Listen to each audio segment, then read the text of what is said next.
मनसे पदाधिकाऱ्याच्या मुलानं रस्त्यावर दारू पिऊन धिंगाणा घातला। मनसे पदाधिकाऱ्याच्या मुलानं सोशल मीडिया इन्फ्लुएन्सर राजश्री मोरेच्या गाडीला धडक दिली। अर्धनग्न अवस्थेत राहिल शेख गाडी चालवत होता।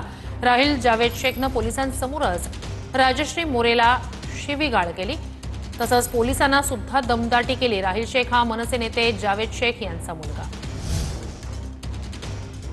त्या मुलाचं नाव राहिल शेख आहे। तो मुलगा त्या मुलाने ड्रिंक केलं होतं। त्याला गाडी चालवायलाही नीट येत नव्हती। तो मला धमक्या देत होता, तो मला शिवीगाळ करत होता।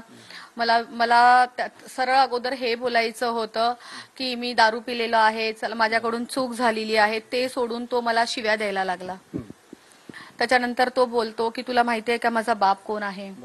मी मनसेचा मुलगा आहे, मी मनसेकडून आहे, माझा बाप मनसेमध्ये उपाध्यक्ष आहे।